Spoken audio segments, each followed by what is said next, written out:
Hello दोस्तों, आप सभी का स्वागत है। उम्मीद है आप सभी अच्छे होंगे। हमने पाश्चात्य काव्य शास्त्र का भाग 1 पढ़ा दिया है, जिसके अंतर्गत हमने पढ़ा है अरस्तु को, प्लेटो को और उसके साथ ही लोंजाइनस को, साथ ही होरेस को हमने पढ़ा, उनके सिद्धांतों को पढ़ा। इसके साथ ही साथ पाश्चात्य काव्य शास्त्र के जितने भी प्रमुख विचारक हैं, उनका समयकाल है और उनकी रचनाएं हैं इम्पॉर्टेंट, वो सभी हमने वहाँ पे देखा है।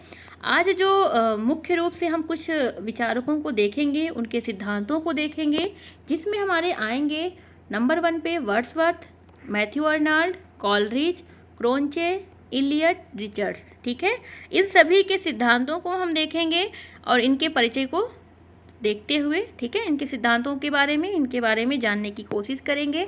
उम्मीद है आप सभी को वीडियो अच्छा लगेगा, और अगर वीडियो अच्छा लगता है तो प्लीज़ लाइक करें, शेयर करें और कमेंट करें कि हमारा वीडियो आपको कितना यूज़फुल लगा, ताकि हम अपना वीडियो और भी ज़्यादा इम्प्रूव कर सकें। ठीक है, तो चलिए हम आगे अपना वीडियो स्टार्ट करते हैं। तो सबसे पहले हम यहाँ पे विलियम वर्ड्सवर्थ को पढ़ेंगे। ठीक है, उनके बारे में देखते हैं। फिलहाल इनकी रचनाओं को और इनके समयकाल को हमने आगे देख लिया है भाग 1 में ही। अगर वो वीडियो आपने नहीं देखा तो आप जाके हमारे चैनल के प्लेलिस्ट में वो वीडियोस पड़े हैं, देख सकते हैं। फिलहाल हम यहाँ पे देखेंगे विलियम वर्ड्सवर्थ का जन्म जो है वो 1770 ईस्वी इंग्लैंड में हुआ।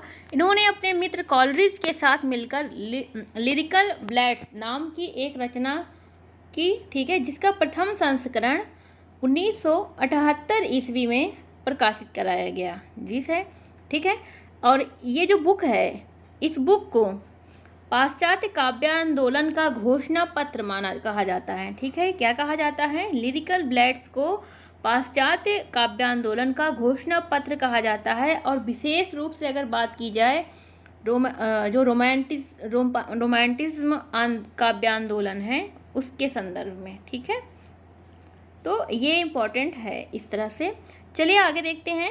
इस एक समय ऐसा भी आया था जब नवशास्त्रवादी आलोचकों ने इस ग्रंथ पर आरोप लगाना शुरू किया, तो उनके आरोपों का खंडन करने के लिए विलियम वर्ड्सवर्थ ने लिरिकल ब्लैड्स के 4 संस्करणों की भूमिका लिखी, ठीक है, जिसका पहला संस्करण 1978 में प्रकाशित हुआ। किस नाम से प्रकाशित हुआ? तो एडवर्ड ट्राइजमेंट, ठीक, नाम से प्रकाशित किया। दूसरा संस्करण 1800 में, तीसरा 1802 में और चौथा 1815 में प्रकाशित किया। इन तीनों की भूमिका जो है इन्होंने प्रीफेस के नाम से लिखी थी। तो ये कभी कभी परीक्षा में पूछ लेता है, ये इम्पॉर्टेंट है बहुत ज़्यादा। तो आप इसे इन तीनों इनका जो लिरिकल ब्लैड्स था, इसकी जो तीनों प्रकाशन थे, 3 प्रकाशनों की भूमिका इन्होंने प्रीफेस के नाम से लिखी। चारों प्रकाशन कब कब में हुए, चारों संस्करण कब कब हुए, वो सब यहाँ पे है, देख लीजिएगा आप, ये सारा देख लीजिएगा, ये सारे इंपॉर्टेंट हैं। वर्ड्सवर्थ का पहला काव्य संग्रह की अगर हम बात करें तो 1817 में an evening walk and descriptive exchange, ठीक है, इनका एक काव्य संग्रह ये था। ठीक, इन्होंने कविता को परिभाषित करते हुए कहा, कविता प्रबल भावों का सहज उच्छलन है। फिर कहा इन्होंने, कविता एक प्रयोग है। उसके उपरांत ये कहते हैं, कविता का जन्म प्रबल अनुभूतियों से होता है। इसके अलावा कविता छंदबद्ध होती है। कविता का प्रयोजन आनंद प्रदान करना है। इनका मानना है कविता के लिए ग्रामीण बोलचाल की भाषा का प्रयोग होना चाहिए। ठीक है, वर्ड्सवर्थ का योगदान की अगर हम बात करें तो इन्होंने काव्य भाषागत सिद्धांतों के लिए इनको महत्वपूर्ण माना जाता है। इन्होंने शैली को निम्न, मध्यम, उच्च 3 वर्गों में विभाजित किया हुआ है। ठीक है, अगर इनकी हम उपाधि की बात करें तो उपाधि इनको मिली पोएट लॉरियट के नाम से, और इनका अंतिम ग्रंथ है द प्रील्यूड। ठीक है, ये इम्पॉर्टेंट है, कई बार परीक्षा में पूछा हुआ है। ठीक है, इन्होंने शैली को निम्न, मध्यम और उच्च 3 वर्गों में विभाजित किया। इनका योगदान काव्य भाषा का सिद्धांत के लिए महत्वपूर्ण माना गया है। चलिए आगे देखते हैं इनके संदर्भ में। हम देखिए यहाँ पे हम वर्ड्सवर्थ के बारे में थोड़ा सा देखते हैं। ये तो हमने ये सारी चीज़ें हमने पढ़ लिया, ठीक है, ये सारी बातें हमने यहाँ पे पढ़ी। देखिए हमने एडवर्टाइजमेंट के नाम से इन्होंने पहले संस्करण की भूमिका लिखी। तो ये सारा चीज़ हो गया है, ठीक है। दूसरी भूमिका 1800 में की इन्होंने, ठीक। चारों देखिए यहाँ पे हो गया। वर्ड्सवर्थ ने अपने से पूर्ववर्ती काव्य भाषा को दूषित, विकृत, चमकीली और भावहीन कहा है। ये इंपॉर्टेंट पंक्ति हो जाती है। काव्य भाषा के संदर्भ में वर्ड्सवर्थ की 3 मान्यताएं हैं। जैसा कि पहले हमने बोला कि ग्रामीणों की बोलचाल की भाषा का प्रयोग होना चाहिए, बोलते हैं। गद्य और काव्य की भाषा में कोई तात्विक भेद नहीं है, यह भी ये कहते हैं। इसके साथ ही इनका कहना है कि प्राचीन कवियों की भाषा उनके भावोद्बोध सदृश, सहज व सरल थी। बाद के कवियों ने भाषा को कृत्रिम एवं आडंबरपूर्ण बना दिया। ये वर्ड्सवर्थ की मान्यताएं हैं काव्य भाषा के संदर्भ में। वर्ड्सवर्थ के अनुसार चूंकि ग्रामीण मनुष्य प्रत्येक समय प्रकृति की सर्वोत्तम वस्तुओं के निकट रहते हैं, इसलिए उन्होंने लिरिकल ब्लेड्स में ग्रामीणों की भाषा का प्रयोग किया, उस पर बल दिया। इसमें वर्ड्सवर्थ का प्रकृति के प्रति अतिरिक्त आग्रह भी हमें दिखाई देता है, ठीक है। ये सारी बातें थी, ये काव्य भाषा के संदर्भ में है कुछ बातें, ये भी आप देख लीजिएगा। फिलहाल हम अभी वर्ड्सवर्थ को पढ़ रहे हैं तो वहाँ पे देखेंगे, ठीक है। चलिए, ये जो हमने बताया था कि नव्य अभिजातवादियों के साथ वर्ड्सवर्थ की इन मान्यताओं का खंडन उनके अनन्य मित्र और सहयोगी कॉलरिज ने भी इस बात पे किया था, ठीक है। कवि किसे कहते हैं संबंधी प्रश्न पर विचार करते हुए वर्ड्सवर्थ घोषित करते हैं, कवि की संवेदनशीलता साधारण मनुष्य की अपेक्षा अधिक होती है। वर्ड्सवर्थ ने कविता को सहज भावों का उच्छलन कहकर जहां विधि रूप में कवि की दृष्टि से रचना प्रक्रिया की आरंभिक स्थिति को प्रकट किया, तो वहीं निषेध रूप में नव्य अभिजातवादी सिद्धांत का खंडन भी किया है। नव्य अभिजातवाद के अनुसार काव्य रचना के लिए तर्क और नियम का अनुसरण आवश्यक है। तो ये सारी बातें थी वर्ड्सवर्थ के विचार, जो हमने अभी भी कुछ देखे थे, फिर भी कुछ और देख लेते हैं। यही इम्पॉर्टेंट है, यही परीक्षा में पूछता है। बाकी इनकी जितनी रचनाएं हैं वो इम्पॉर्टेंट हैं। आप वर्ड्सवर्थ की रचनाओं को याद कर लीजिए, सारी रचनाएं इनकी, ठीक है, और इनका समयकाल और इनकी महत्वपूर्ण जो कथन है, ठीक है। जैसे ये गद्य और छंदोबद्ध रचना के बीच ना तो कोई तात्विक अंतर है और ना हो सकता है। अपनी प्रथम अभिव्यंजना को मैं प्रायः घृणास्पद मानता हूँ। अधिकतर यही सत्य है कि द्वितीय विचारों के समान द्वितीय शब्द भी उत्तम होते हैं। कविता सभी प्रकार के ज्ञानों का प्रथम और अंतिम ज्ञान है। कविता का ज्ञान कवि की व्यक्तिगत साधना की उपलब्धि है। कविता ज्ञान का प्राण है, उसकी शुद्ध चैतन्य आत्मा है। वह राग दीप्त अभिव्यक्ति है जो समस्त विज्ञान का आश्रय है। प्रत्येक कवि शिक्षक होता है। मैं चाहता हूँ या तो मैं शिक्षक समझा जाऊँ या कुछ नहीं, ठीक है। ये इनकी इम्पॉर्टेंट पंक्तियाँ रही हैं, ठीक है। तो मुख्य रूप से वर्ड्सवर्थ की रचनाएं हमें पढ़नी है, उनका समय काल, ठीक है, और उनके जितने भी इम्पॉर्टेंट कथन हैं, और उनकी जो रचना है लिरिकल ब्लेड्स, उसके चारों जो संस्करण हैं, ठीक है, उसके संदर्भ में जो बातें हैं, और काव्य भाषा के संदर्भ में इनके क्या कथन है, कविता के संदर्भ में इन्होंने क्या कहा, वो चीज़ें हमें देखनी है। तो चलिए, इस तरह वर्ड्सवर्थ को हम यहीं पे समाप्त करते हैं फिलहाल, मतलब इनके सिद्धांत को, इनके विषय में। आगे जो हमारे विचारक हैं वो हैं टी.एस. इलियट। टी.एस. इलियट को हम देखेंगे। इनका पूरा नाम जो है वो है टॉमस स्टर्न इलियट, ठीक है।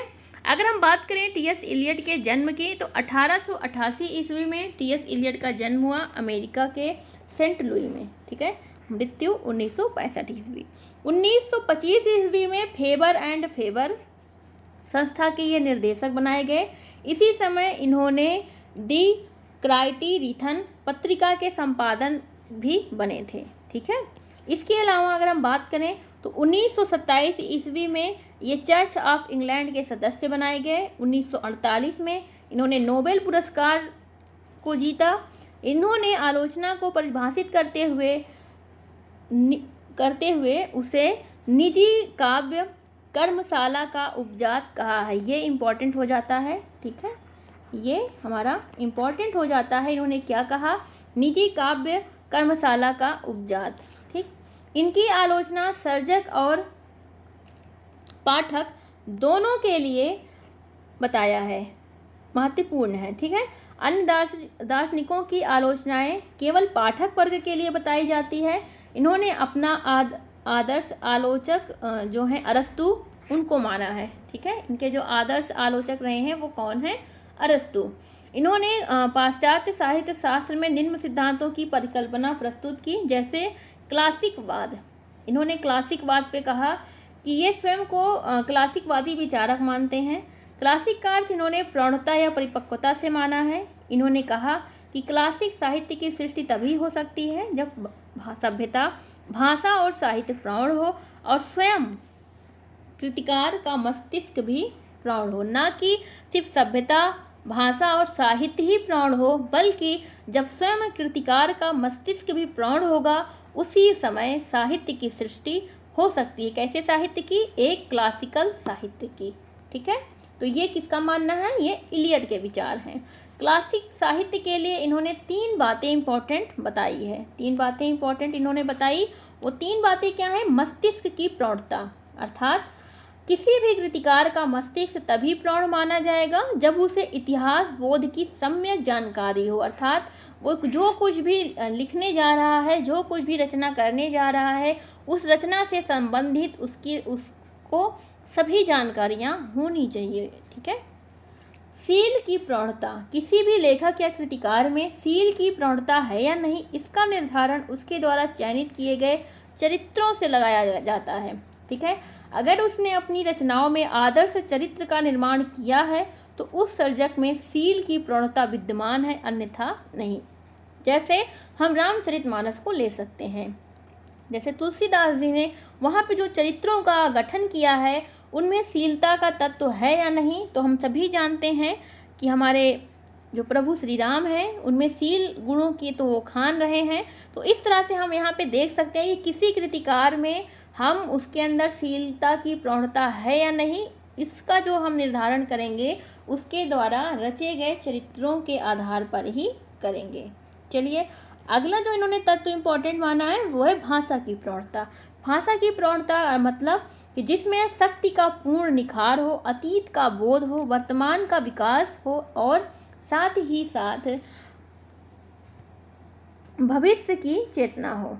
ठीक है, इलियट ने पूर्ण रूप से क्लासिक कृति उसे माना जिसमें किसी मानव समाज की संपूर्ण शक्ति निहित हो, अर्थात जैसे हम अभी बोल सकते हैं रामचरितमानस को हम इस प्रकार की कृति के रूप में ले सकते हैं। ठीक है, तो इलियट ने ऐसी ही कृति को क्लासिक कृति माना है जिसमें मानव समाज की संपूर्ण शक्ति विद्यमान हो। ठीक है, अब हम अगर देखें इलियट का दूसरा जो सिद्धांत था वो कौन सा सिद्धांत है? परंपरा या फिर इतिहास बोध का सिद्धांत। इन्होंने एक और सिद्धांत दिया, इसका नाम जरूर रखिए क्योंकि कभी कभी याद रखिए नाम, क्योंकि कभी कभी सिद्धांत पूछ लेता है और बोलेगा ये किस विचारक का सिद्धांत है या यह सिद्धांत किससे संबंधित है, मिलान करने को दे देगा, कूट में दे देगा, है ना। तो इनका एक और सिद्धांत है वस्तुनिष्ठ समीकरण का सिद्धांत।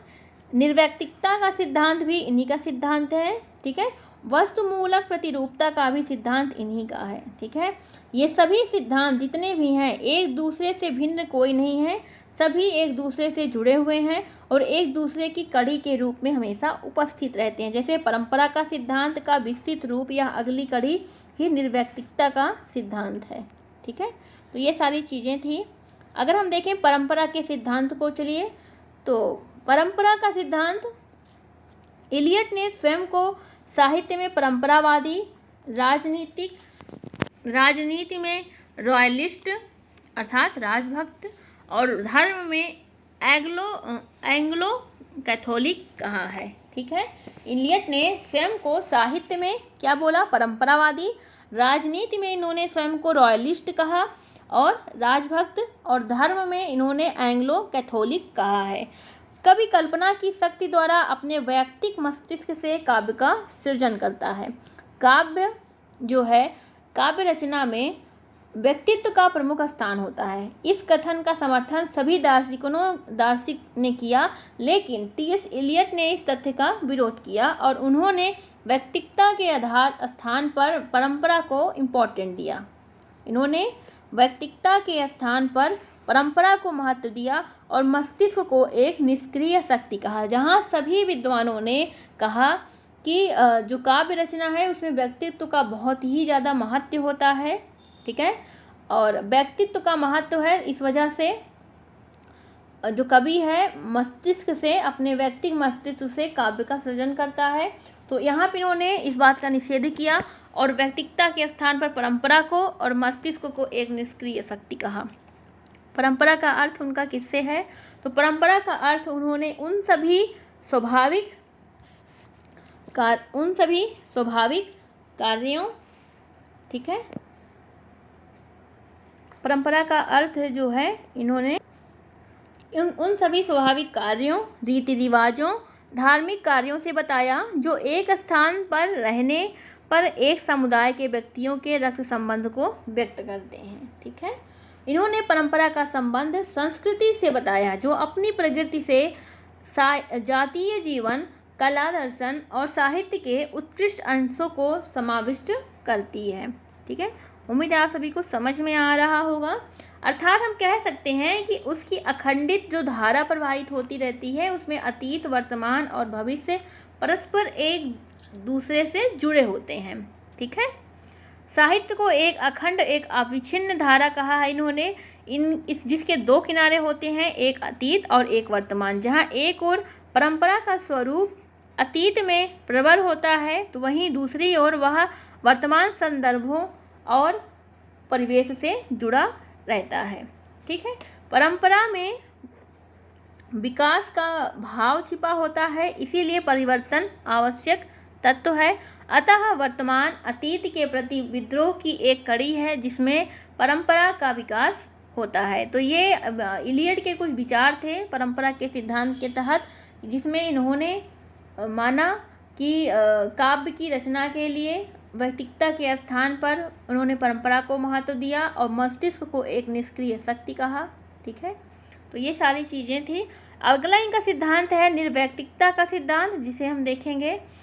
तो ये महान सृजन के लिए देखिए, यहाँ परंपरा का सिद्धांत जहाँ से ख़त्म होगा वहीं से इनका निर्वैयक्तिकता का सिद्धांत स्टार्ट होगा।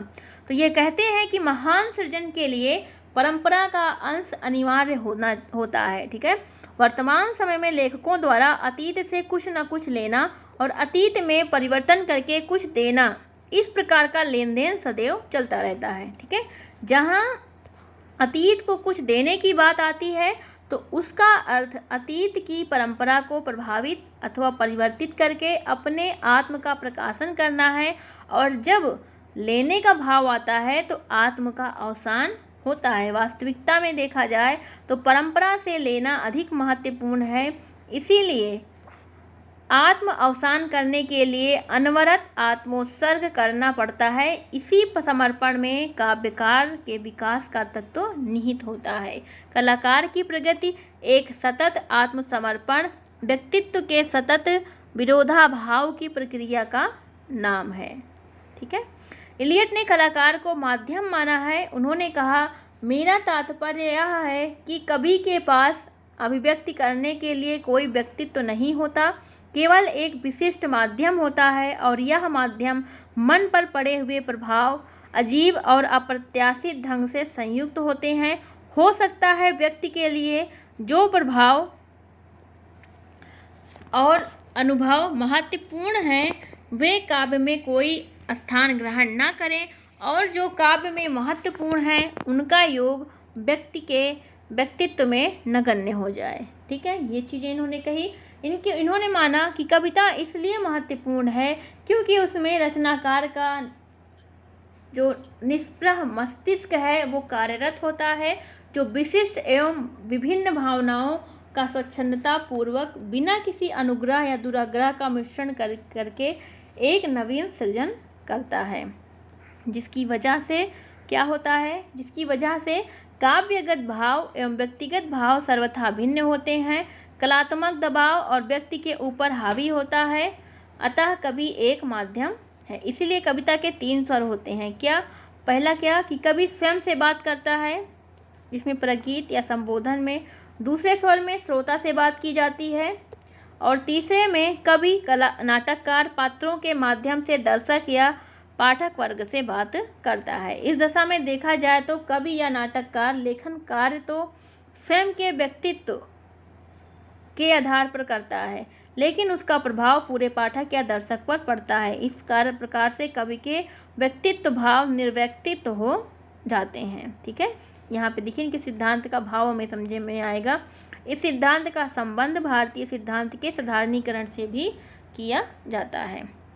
आगे देखेंगे व्यक्तिकता का सिद्धांत को हम थोड़ा सा और देख लेते हैं विस्तार से। यहाँ पे हमने समझा है थोड़ा सा। और इलियड के अनुसार कला व्यक्तित्व की अभिव्यंजना नहीं बल्कि उससे पलायन है।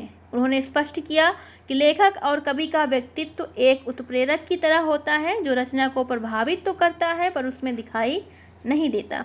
इलियट ने कला को दूर से देखे जाने वाली वस्तु के रूप में प्रस्तुत किया। निर्व्यक्तिकता का सिद्धांत स्वच्छंदतावादियों के काव्य सिद्धांत के विपरीत है। इलियट ने दावा किया कि स्वच्छंदतावादियों की रचना प्रक्रिया भावों को अभिव्यक्ति नहीं बल्कि उनका दमन करती है। वस्तुतः अच्छी कविता वह होती है जिसमें व्यक्ति अपने भावातिरेक का प्रदर्शन नहीं करता बल्कि अपनी भावनाओं से तटस्थ रहते हुए रचनाशील रहता है। इलियट ने कहा कि अच्छा रचनाकार कविता में अत्यंत संयमित आत्म अभिव्यक्ति करता है।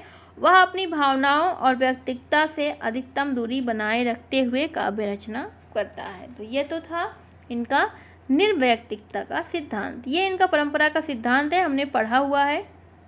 फिर भी अगर देखना है ऐसे देख लीजिए कि किसी रचना का महत्व उतना ही होता है जितना समंजन वह संपूर्ण परंपरा में करती है, एडजस्टमेंट। ठीक है, इनके अनुसार किसी भी रचना का मूल्यांकन रचनाशीलता की संपूर्ण परंपरा की सापेक्षता में होना चाहिए। नए कवियों के लिए इलियट ने अतीत के ज्ञान को जरूरी माना है और होना भी चाहिए। ठीक है, इनके ट्रेडिशन एंड इंडिविजुअल टैलेंट एक इन्होंने लेख लिखा। उसका उद्देश्य क्या था? रोमांटिक संप्रदाय की व्यक्तिवादिता के बदले परंपरा का महत्व स्थापित करना और परंपरा के अंतर्गत ही व्यक्तिक प्रज्ञा इंडिविजुअल टैलेंट की सार्थकता प्रदर्शित करना। काव्य एवं आलोचना के संदर्भ में इलियट ने कुछ कथन कहे हैं, वो हम फटाफट देख लेते हैं, इम्पॉर्टेंट है। भोगने वाले मन और रचना करने वाले मन में अनिवार्यता एक अंतराल बना रहता है और जितना ज़्यादा यह अंतराल होता है रचना उतनी ही महान होती है। दूसरी पंक्ति है, कविता मात्र कवि की व्यक्तित्व की अभिव्यक्ति नहीं है बल्कि कवि व्यक्तित्व से पलायन है। यह इम्पॉर्टेंट है। आलोचना सांस की तरह अनिवार्य एवं नैसर्गिक क्रिया है। अतीत ही वर्तमान को प्रभावित नहीं करता अपितु वर्तमान भी अतीत को प्रभावित करता है। ये इम्पॉर्टेंट है। आगे देखते हैं, सच्ची आलोचना और सूक्ष्म प्रशंसा का लक्ष्य कवि नहीं बल्कि काव्य है। ये भी इम्पॉर्टेंट है। तो इस तरह हमने इलियट को यहाँ पे पढ़ा, इलियट के सिद्धांत को, निर्व्यक्तिकता को और परंपरा के सिद्धांत को। आगे हम कॉलरिज को देखेंगे फटाफट। कॉलरिज की बात करें तो कॉलरिज का अगर पूरा नाम हम देखें तो सैमुअल टेलर कॉलरिज है। इनका जन्म जो है वो इंग्लैंड में हुआ, डेवनशायर में, और 1772 ईस्वी में। पिता पादरी थे, भाई 4 थे जिन्हें पिता ने पादरी बनाने का निश्चय किया, लेकिन इनका मन पादरी के व्यवसाय में न रमा और ये कैम्ब्रिज विश्वविद्यालय में 2 साल पढ़ने के बाद पढ़ाई छोड़कर सेना में भर्ती हो गए। उसके बाद सेना से जब वापस आए तो कैम्ब्रिज विश्वविद्यालय फिर गए, लेकिन बिना डिग्री लिए वहाँ से लौट गए। ये इनके मतलब चर्चा है इनके बारे में। ठीक है, तो देखते हैं इनके हम चीज़ों को। बात करते हैं हम इनकी रचनाओं की। इनकी रचनाओं की बात की जाए तो बायोग्राफिया लिटरेरिया 1817 इनकी महत्वपूर्ण रचना है। द फ्रेंड ये भी इम्पॉर्टेंट है। एंड्स टू रिफ्लेक्शन ये भी इम्पॉर्टेंट है 1825। चर्च एंड स्टेट ये भी इम्पॉर्टेंट है 1830। लिरिकल ब्लेड्स जो कि इन्होंने इलियट के साथ मिलकर लिखा, मोस्ट इम्पॉर्टेंट रचना है। कॉलरिज प्लेटो की भांति प्रत्ययवादी विचारक हैं और उनके काव्य संबंधी सिद्धांत जैववादी सिद्धांत पर आधारित हैं, अर्थात स्पेंसर और डार्विन से संबंधित से थोड़ा सा प्रभावित। कॉलरिज मानते हैं कि कविता रचना का वह प्रकार है जो वैज्ञानिक अनुकृतियों से इस अर्थ में भिन्न है कि उसका तात्कालिक प्रयोजन आनंद है। इन्होंने काव्य सर्जना के 2 मूलभूत आधार बताए हैं जो कि कल्पना के भेद हैं। ये यहाँ पे बहुत इम्पोर्टेंट है इनका कल्पना, कॉलरिज की कल्पना, इसे आप सभी ध्यान से देखिएगा। पहला है मुख्य कल्पना अर्थात जन्मजात कल्पना। इसे इन्होंने प्रारंभिक कल्पना कहा। यह इंद्रियों के माध्यम से अर्जित की जाती है। दूसरा इन्होंने गौण कल्पना है, जो कि अर्जित कल्पना भी कहते हैं। इनके माध्यम से सर्जक पदार्थों के अव्यवस्थित रूप को आकार देने का कार्य करता है। कल्पना के संबंध में इन्होंने कहा है कि इसमें संश्लेषणात्मक तथा जादुई शक्ति होती है, जो विरोधी और विषमतावादी धर्मों में संतुलन स्थापित करती है। यह प्रतिभा की उपज है, प्रज्ञा की नहीं। आगे चल करके इन्होंने प्रतिभा और प्रज्ञा दोनों में अंतर भी बताया। क्या अंतर बताया? इन्होंने कहा प्रतिभा सहज होती है, जन्मजात होती है, तो वहीं प्रज्ञा जो होती है उसे अर्जित किया जाता है। ठीक है, इन्होंने ऐसा माना। इसके साथ ही इन्होंने प्रतिभा से सृजनशीलता का कार्य किया जाता है, ऐसा माना। तो प्रज्ञा से इन्होंने संयोजनशीलता का कार्य किया जाता है, ऐसा माना है। इनके हिसाब से प्रतिभा जो होती है वो मौलिक होती है और जो प्रज्ञा होती है वो पराश्रित होती है। अगर प्रतिभा एक प्रकार की कल्पना है तो प्रज्ञा एक रम्य कल्पना है, जिसे हम फैंटेसी कहते हैं। ठीक है, जो फैंसी या फैंटेसी शब्द की उत्पत्ति जो हुई है कहाँ से हुई है? ग्रीस के फंतासिया शब्द से हुई है, जिसे कल्पना, रम्य कल्पना, ललित कल्पना, ये सारी चीज़ें कहा जाता है। ठीक है, ये रम्य कल्पना क्या है? स्मृति से सामग्री ग्रहण करती है और बिंबों को पास पास रख के उसमें कोई परिवर्तन नहीं करती। देखते हैं कॉलरिज ने भाषा के संदर्भ में क्या कहा है। तो कॉलरिज भाषा के संदर्भ में कहते हैं कि भाषा मानव मन का शास्त्रागार है, जिसमें अनेक अतीत के विजय स्मारक व भावी विजय के शस्त्र एक साथ रहते हैं। ठीक है, कॉलरिज को कल्पनावाद का प्रवर्तक कहा जाता है। विलियम वर्ड्सवर्थ के साथ होकर भी इन्होंने उनके काव्य भाषा संबंधी सिद्धांत का विरोध किया, जहां वर्ड्सवर्थ ने गद्य और पद्य दोनों की भाषा एक मानी ग्रामीण क्षेत्र की जन सामान्य की बोलचाल की भाषा को, और उन्होंने छंदों को अनिवार्य नहीं बताया। तो वहीं पे दूसरी ओर कॉलरिज ने गद्य और पद्य दोनों ही भाषा अलग अलग स्वीकार की और कविता के लिए छंदों का होना अनिवार्य बताया।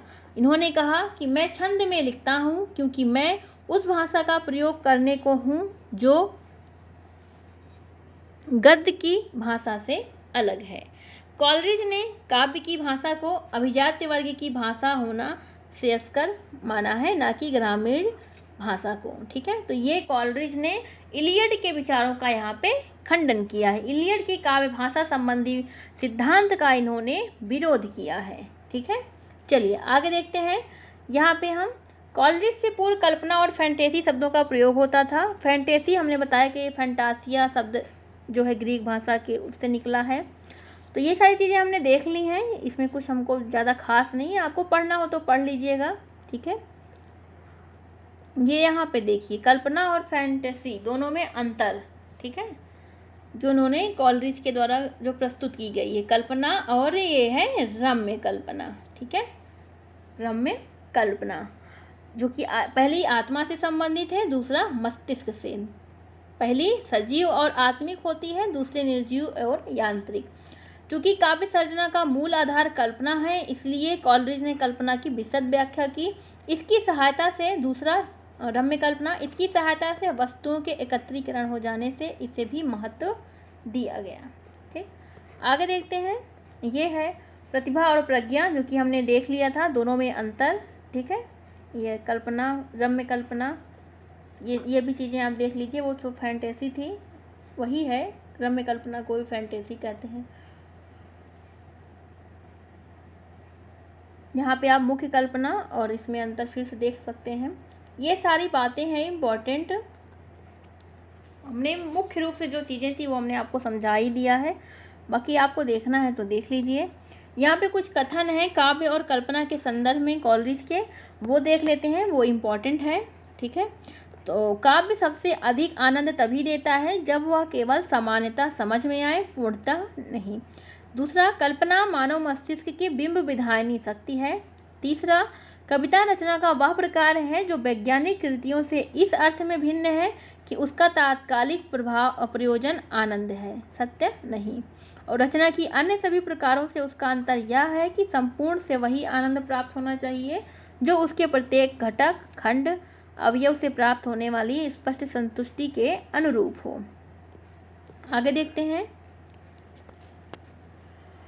काव्य व कल्पना के संदर्भ में अन्य विद्वानों के कथन दिए गए हैं यहाँ पे, तो आप उन्हें देख लीजिए, इतना इम्पोर्टेंट नहीं है। हम रिचर्ड्स को पढ़ेंगे। चलिए आगे देखते हैं रिचर्ड्स के बारे में। पूरा नाम रिचर्ड्स का जो है वो है आइवर आर्मस्ट्रॉन्ग रिचर्ड्स। नई समीक्षा के प्रमुख आलोचकों में रिचर्ड्स का महत्वपूर्ण स्थान है। इनका जन्म 26 फरवरी 1893 ईस्वी में हुआ। साहित्य के क्षेत्र में इन्होंने कई मौलिक सिद्धांतों का प्रतिपादन किया, जिसमें मूल्य सिद्धांत, संप्रेषण का सिद्धांत, अर्थमीमांसा का या फिर काव्य भाषा का सिद्धांत, व्यवहारिक समीक्षा संबंधी सिद्धांत। तो हम इनके मूल्य का सिद्धांत देखेंगे, जिसे संवेगों के संतुलन का सिद्धांत भी कहा जाता है। ठीक है। रिचर्ड्स मूल रूप से मनोविज्ञान से जुड़े हुए दार्शनिक हैं। इन्होंने मनोविज्ञान से यह शब्द लेकर साहित्य में लागू किया। इस सिद्धांत का प्रतिपादन करने का मुख्य उद्देश्य कला के लिए सिद्धांत का विरोध करना रहा है। ये इंपॉर्टेंट हो गया।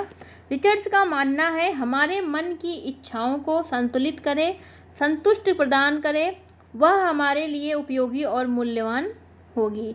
इस प्रकार से देखा जाए तो काव्य रागात्मक भावबोध से जुड़ा होता है, जो हमारे मन की अनुकूल और विपरीत दोनों प्रकार की ऐषणाओं को संतुष्टि और संतुलित करने का कार्य करता है। इसलिए काव्य सबसे अधिक मूल्यवान है। ठीक है। इन्होंने माना कि काव्य क्यों हमारे लिए मूल्यवान है, क्योंकि काव्य जो है वो हमारे मन के अनुकूल एवं विपरीत जो भी ऐषणाएं हैं, जो भी इच्छाएं हैं, उनको संतुष्टि प्रदान करता है, उन्हें संतुलित करने का कार्य करता है, इसीलिए वह मूल्यवान होता है। अगर देखा जाए तो रिचर्ड्स का यह जो सिद्धांत है वो अरस्तु के विरेचन सिद्धांत के समरूप हमें देखने को मिल सकता है, क्योंकि दोनों में भावों के तुष्टीकरण की बात की गई है। रिचर्ड्स ने कहा कि मानव मन में दो प्रकार की ऐषणाएं या वृत्तियां या इच्छाएं होती हैं, जैसे पहली सजातीय या अनुकूल ऐषणा या इच्छा। सजातीय इच्छा, अनुकूल इच्छा, ये एक ही जाति की इच्छाएं होती हैं और इनमें परस्पर विरोध नहीं रहता। जैसे हर्ष और गर्व, दोनों ही इच्छाओं में संतुलन स्वतः से बना होता है। ठीक है। हर्ष और गर्व ये विरोधाभास नहीं है, इनमें ये एक ही प्रकार की इच्छाएं हैं। ठीक है। दूसरा विजातीय इच्छाएं, जिसमें अलग अलग जातियों की इच्छाएं रहती हैं, जैसे भय और हर्ष, इसमें परस्पर विरोध रहेगा, इसलिए इसमें सामंजस्य स्थापित करना पड़ता है। इसमें सामंजस्य होता नहीं है, इसमें हमें स्थापित करना पड़ता है।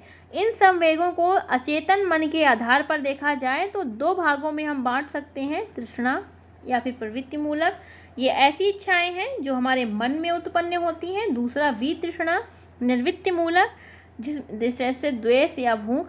हमारे मन में कुछ वस्तुओं के प्रति द्वेष या वितृष्णा का भाव रहता है।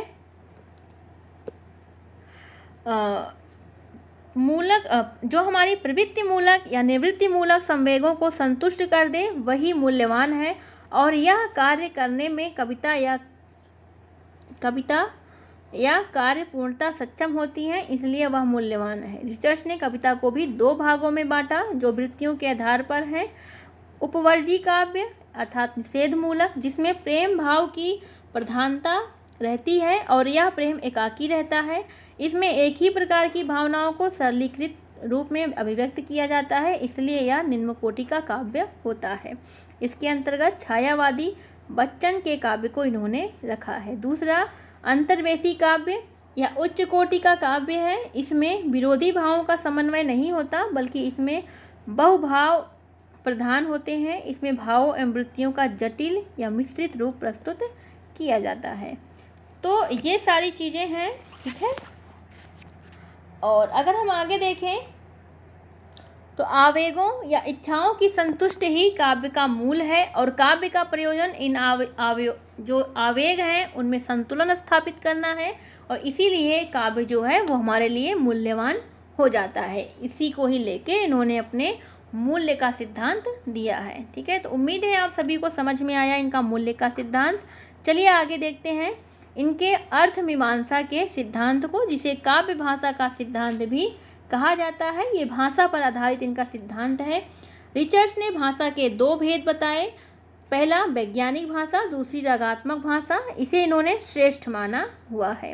इन दोनों प्रकार की भाषाओं में 4 प्रकार के अर्थ निकलकर सामने आते हैं। पहला वाच्यार्थ, यह अर्थ वैज्ञानिक भाषा से संबंधित होता है, जिसमें वस्तु स्थिति से परिचित कराया जाता है। दूसरा भाव, यह वह अर्थ होता है जिसमें वक्ता की भावना जो उसके द्वारा शब्द प्रयोग के माध्यम से व्यक्त किया जाता है, पाठक वर्ग उन भावों को तादात्म्य में एकीकृत करता है। जहाँ पर भाव प्रधान अर्थ होता है उसकी भाषा भी रागात्मक होती है।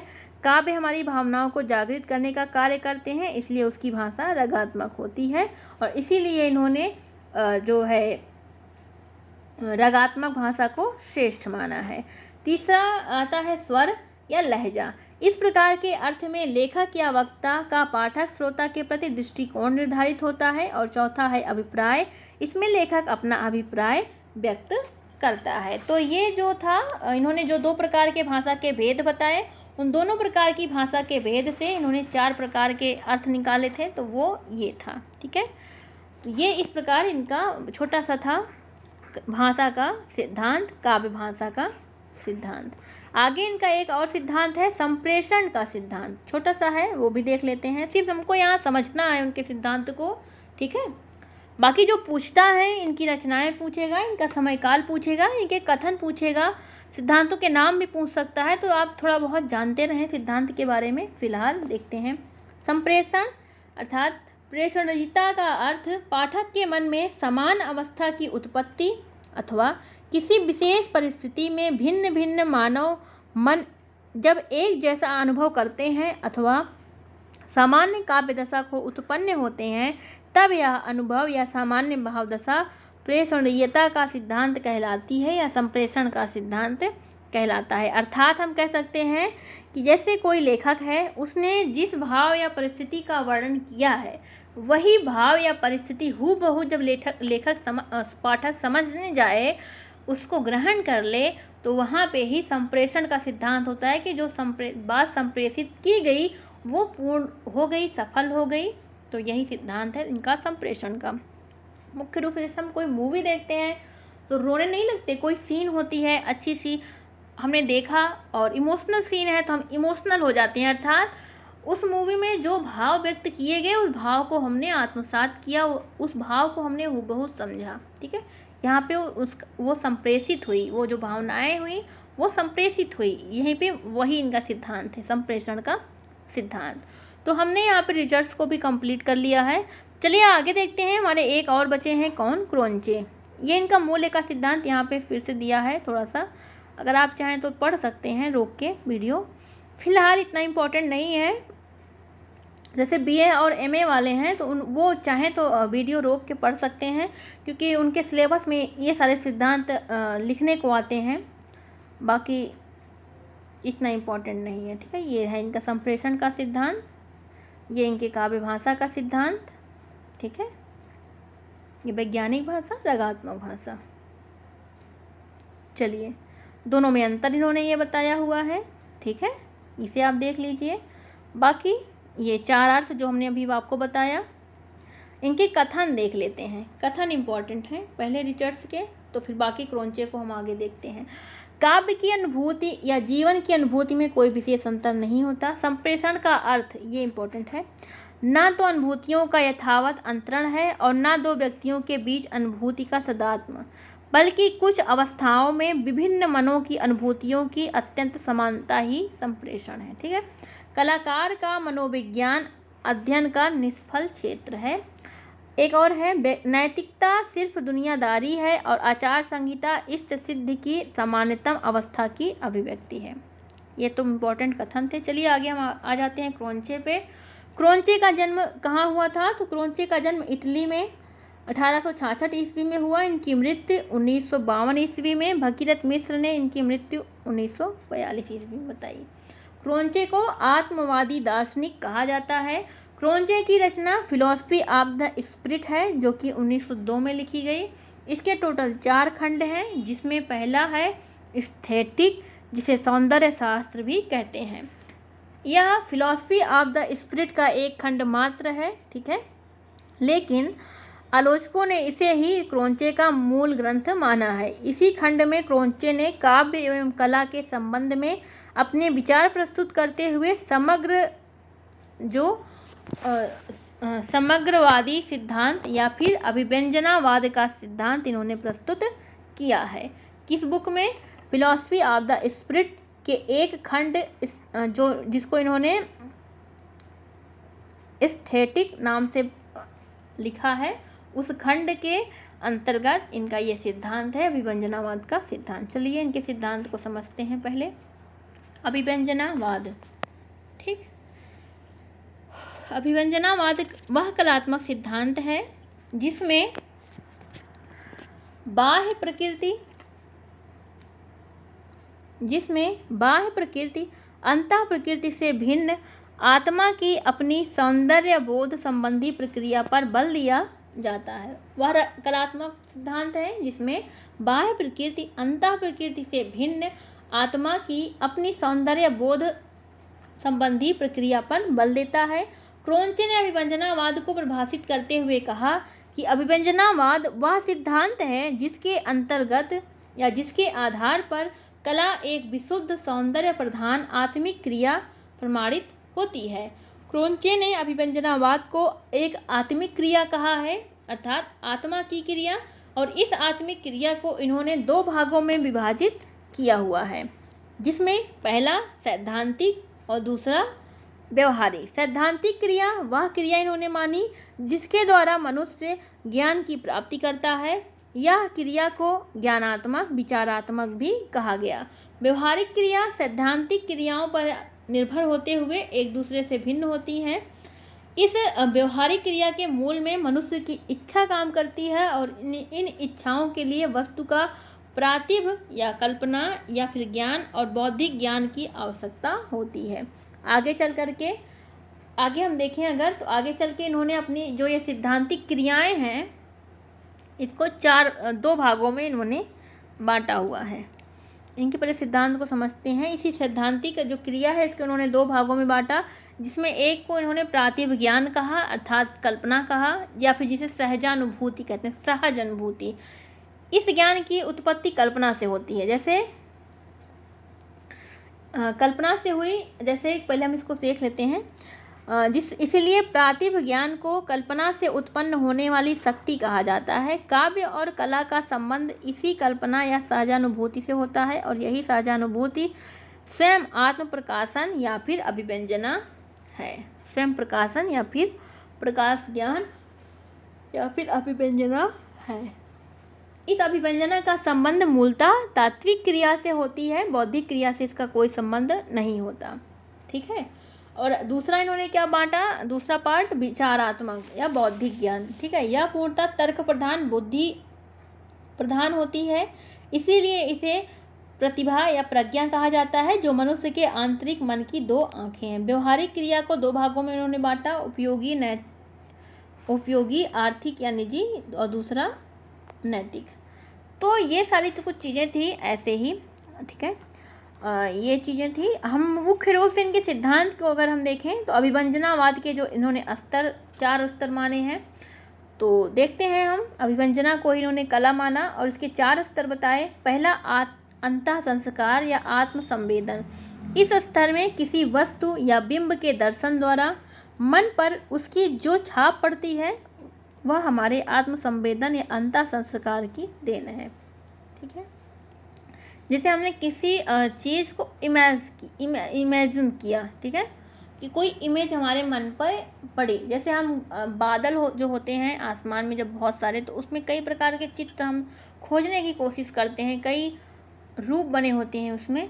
तो जैसे हम उसमें आकृतियाँ देखते हैं कि इसमें ये आकृति बनी है, तो उस आकृति को हम अपने मन में ग्रहण करते हैं, तो उस तरीके से हम यहाँ पे मान सकते हैं। तो जैसे हम कोई वस्तु को, कोई इमेज है वो हमारे मन पे, कोई चीज़ है उसे हम सोचें जैसे हमने नहीं देखा है, फिर भी हम उसकी कल्पना करें कि ये ऐसे हो सकती है, तो उस तरह से। ठीक है। दूसरा जो है अभिव्यंजना या सहज ज्ञान या स्वयं प्रकाश ज्ञान या सौंदर्य, इसी को इन्होंने कला कहा। साहित्य की गणना भी कला में करते हैं। क्रोंचे ने इसे ही सर्वाधिक महत्व दिया है और इसे ही पूर्ण माना है, क्योंकि यह आत्मा में सहज रूप से उत्पन्न होती है। अनुषांगिक आनंद, जब आत्मा में किसी वस्तु की सौंदर्यमयी उपस्थिति होती है तो आत्मा को आनंद की अनुभूति होती है। तीसरा पार्ट है। और चौथा है कलाकार की छटपटाहट, इसे कलाकार की छटपटाहट भी कहते हैं।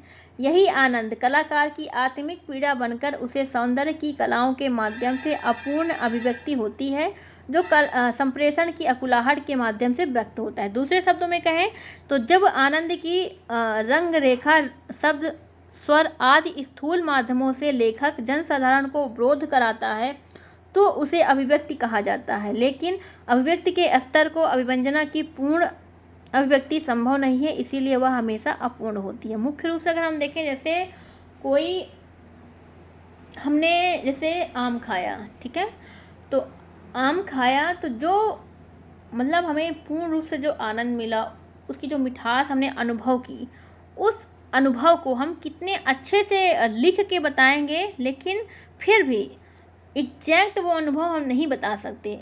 कुछ ना कुछ वो छटपटाहट रह ही जाएगी। उस अनुभव को हम पूरी तरह से बताने की कोशिश करेंगे, फिर भी हम नहीं बता सकते, उसका स्थूल रूप हम नहीं दे सकते जो हमने आत्मिक रूप में उसे अनुभव किया है। तो वही यहाँ पे कलाकार की छटपटाहट हो जाती है। ठीक है, चलिए आगे देखते हैं। यही अभिव्यक्ति की छटपटाहट या कलाकार की छटपटाहट यही है। आचार्य रामचंद्र शुक्ल ने अभिव्यंजनावाद को वक्रोक्ति सिद्धांत से जोड़कर देखा और उसे वक्रोक्ति का विलायती उत्थान माना। क्रोंचे की अन्य रचनाओं की बात करें तो न्यू एसेज ऑन एस्थेटिक 1920 ईस्वी में इन्होंने रचा। यह इनका मौलिक ग्रंथ न होकर भाषण मात्र है, जो इन्होंने अभिव्यंजनावाद पर लगाए गए आरोपों का खंडन करते हुए और अपने तर्क को प्रमाणित सिद्ध करने के लिए लिखे थे। इसका संकलन इन्होंने इनके शिष्य ने किया, या अंग्रेजी भाषा में है। अगली इनकी बुक है डिफेंस ऑफ पोइट्री। ठीक है, ये इनका अभिव्यंजनावाद है, ये आप देखिए शुक्ल जी ने यहाँ पे किया हुआ है। चलिए, ये क्रोंचे का है ग्रंथ। ठीक है, इनकी सारी रचनाएं हैं। यहाँ पे अगर हम देखें, ये देखिए क्रोंचे का अभिव्यंजनावाद है। यहाँ पे इसकी प्रक्रिया, इसकी जो विशेषताएं हैं हम देख लें अगर, तो अभिव्यंजना एक आत्मिक प्रक्रिया है। अभिव्यंजना कला और अंतः प्रज्ञा आपस में संबंधित हैं। कला आंतरिक और अखंड होती है। कला मुख्य कला रूप में विद्यमान है।